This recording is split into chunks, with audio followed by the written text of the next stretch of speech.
The folk club scene was David Graham, who's the granddaddy of all of us, Burchance, John Renbourn, and then they became a duo. And of course, everyone moves to London.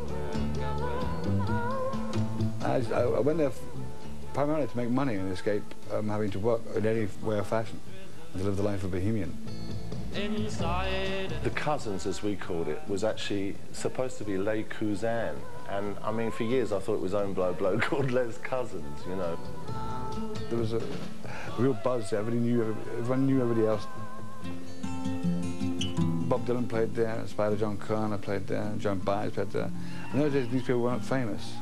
And they'd all do 3 sets. And in between, they'd have the cannon fodder like me. And it was wonderful. If you don't know by now. Going to a John Martyn gig in 1967-68 was much more like a happening from that time. I remember John being in Cousins in the club, sort of playing in this little cellar. He was on stage playing, and the phone rang in the corridor, and he just reached out and picked up something, hello, you know, and just carried on this conversation, about, you know, with the audience in front of him, and you know, things like that's very spontaneous. John came in like the young kid. He just brought this kind of boyishness, couldn't give a tuppeny toss, played a cheap guitar and made it sound like a, you know, the most expensive instrument you could play, full of vim and vigour and life. In a foreign city once again, he was the first white artist I ever signed. And his music was a million miles different from what I was doing in general, because at that time I wasn't even doing anything much in rock and roll or anything. In fact, I was doing nothing in rock and roll. I was just in Jamaican music. But I liked him and I loved his voice and his playing, so I signed him.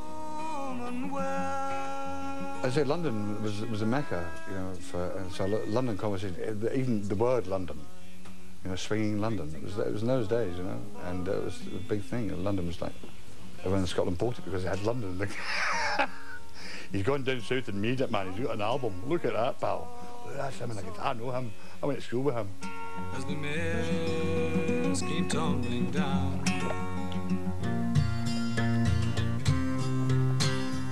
Certainly those first 2 records, they hadn't been massive, but they hadn't cost a lot. My sort of influences are jazz labels, you know, Blue Note Records, and so it's more important to work with an artist's career, and the records are like milestones in the career. He was, to me, a musician more than more than somebody who was there wanting to be a star.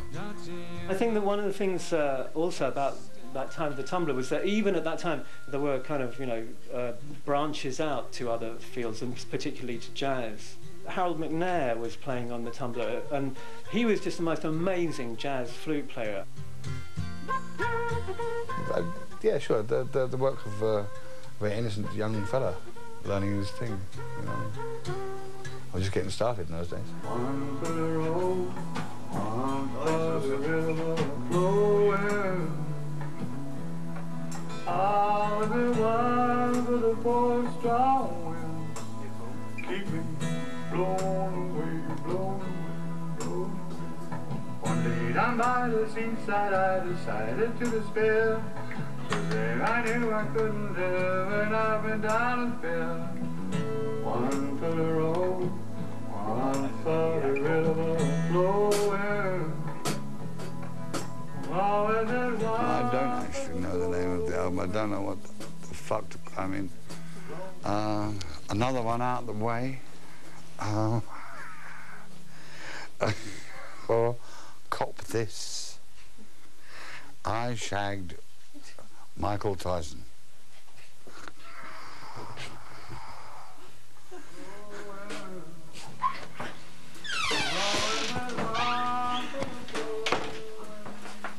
Well, he would be working a lot more if it wasn't for his foot.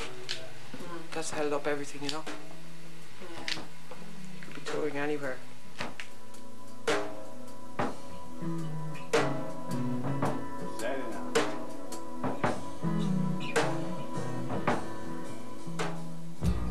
Let me use your eyes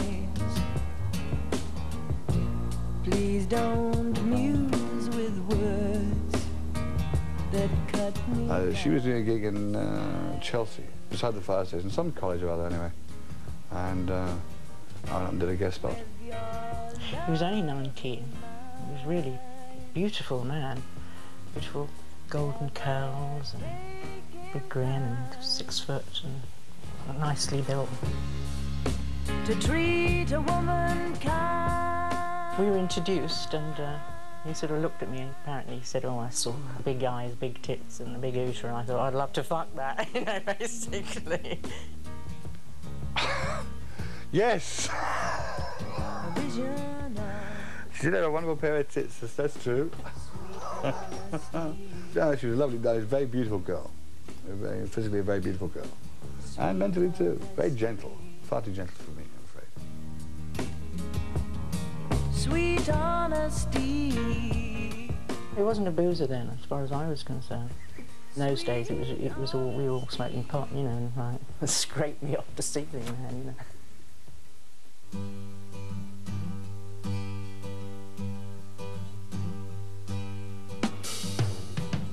I believe in a minute for every man when he must take notice of the clock and all its hands.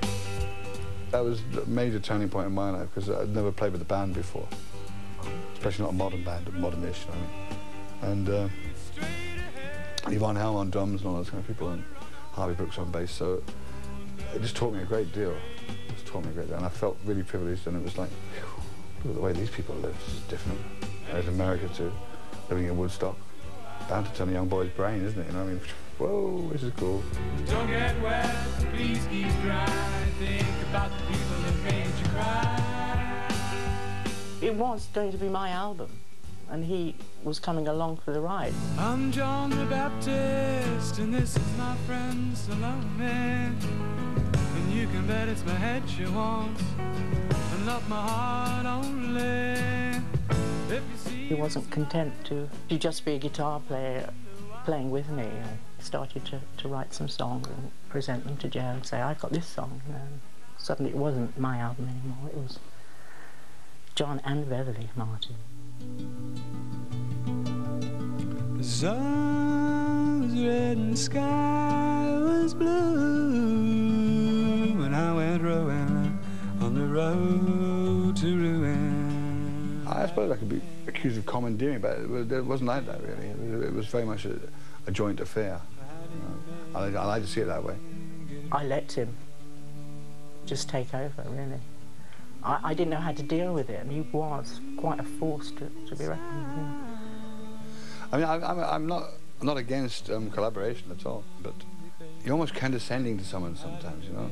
If you're playing with someone who doesn't really quite understand why you're playing and how you're playing, and you feel a touch strangled. When money's been spent on an album, you're supposed to then do what the record company says, which is, if they choose a single, great, then you promote it. I think we did 2 or 3 gigs to promote Stormbringer and Road to Ruin, that was all. He started to play solo all the time. Ireland didn't want to continue with the duo. They wanted me, but they didn't want Beverly. And I had, by that time I had my adopted child, Wesley, and also my Vari Dinks was on the way, so I had to make money. And that was the only way I could do it, was, you know, do a solo career, go back to where I started almost, and do it